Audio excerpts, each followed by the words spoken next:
Julius Caesar, Act 1, Scene 3, a street, thunder and lightning enter from opposite sides, Casca and Cicero.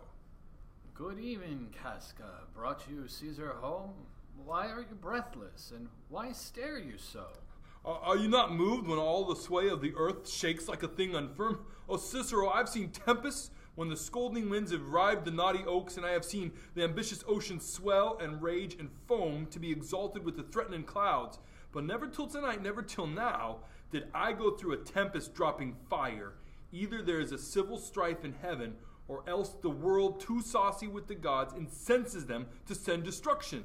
Why, saw you anything more wonderful? A common slave, you know him well by sight, held up his left hand, which did flame and burn like 20 torches joined, and yet his hand, not sensible of fire, remained unscorched. Besides, I had not since put up my sword against the Capitol. I met a lion, who glazed upon me and went sorely by without annoying me. And there were drawn upon a heap 100 ghastly women, transformed with their fear, who swore they saw men, all in fire, walk up and down the streets. And yesterday, the bird of night did sit even at noonday upon the marketplace, hooting and shrieking.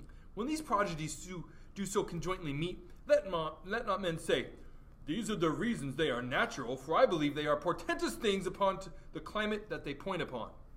Indeed. It is a strange disposed time, but men may construe things after their fashion, clean it from the purpose of the things themselves. Comes Caesar to the Capitol tomorrow? He doth, for he did bid Antonius send word to you he would be there tomorrow. Good night then, Casca. This disturbed sky is not to walk in. Farewell, Cicero.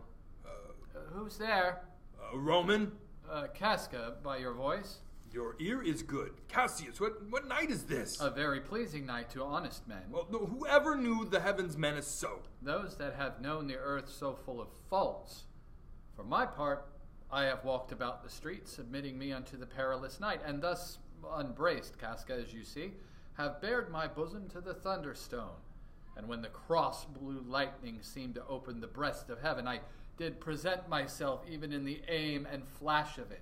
But wherefore did you so much tempt the heavens? It is the part of men to fear and tremble when the most mighty gods, by tokens, send such dreadful heralds to astonish us.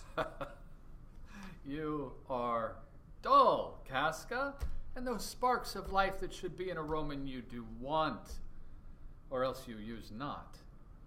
You look pale, and gaze, and put on fear, and cast yourself in wonder to see the strange impatience of the heavens. But if you would consider the true cause, why all these fires, why all these gliding ghosts, why birds and beasts from quality and kind, why old men, fools, and children calculate, why all these things change from their ordinance, their natures and preformed faculties to monstrous quality, why you shall find that heaven hath infused them with these spirits to make them instruments of fear and warning unto some monstrous state.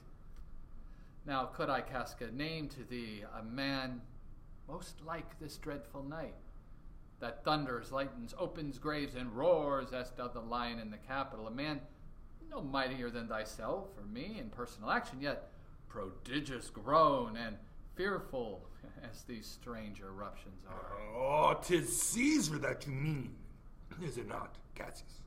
Let it be who it is, for Romans now have thews and limbs like to their ancestors, but woe the while our fathers' minds are dead, and we are governed with their mothers' spirits, and yoke and suffering show us womanish. Indeed, they say the senators tomorrow mean to establish Caesar the king, and he shall wear his crown by sea and land in every place save here in Italy. I know where I will wear this dagger then. Cassius from bondage will deliver Cassius.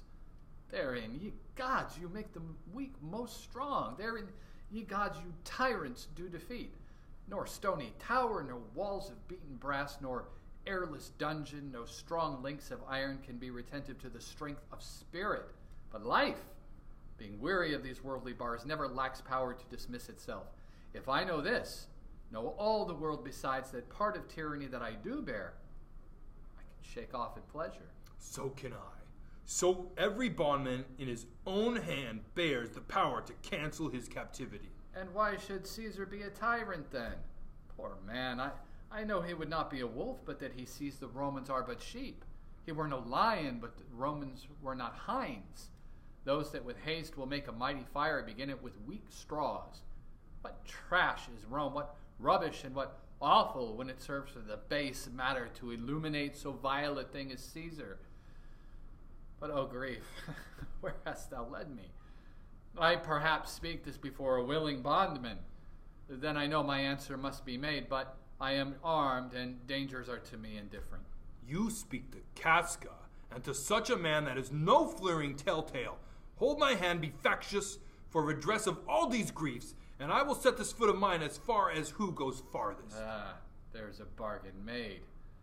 Now know you, Casca, I have moved already some certain of the noblest minded Romans to undergo with me an enterprise of honorable, dangerous consequence, and I do know by this they stay for me in Pompey's porch. For now, this fearful night, there is no stir or walking in the streets, and the complexion of the element favors like the work we have in hand, most bloody, fiery, and most terrible.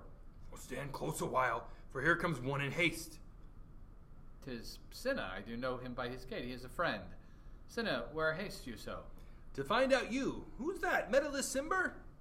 No, it is Casca, one incorporate to our attempts. Am I not stayed for, Cinna?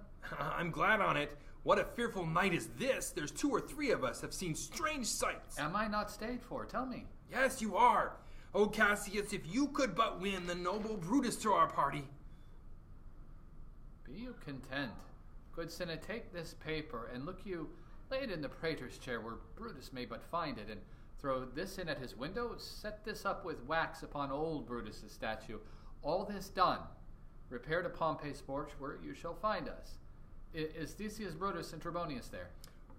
All but Metellus Cimber, and he's gone to seek you at your house. Well, I will hie, and so bestow these papers as you bade me. That done, repair to Pompey's theater.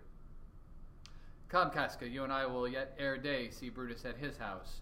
3 parts of him is ours already, and the man entire upon the next encounter yields him ours. Oh, he sits high in all the people's hearts, and that which would appear offense in us, his countenance, like richest alchemy, will change to virtue and to worthiness. Him, and his worth, and our great need of him, you have right well conceded. Let us go, for it is after midnight, and ere day we will awake him and be sure of him.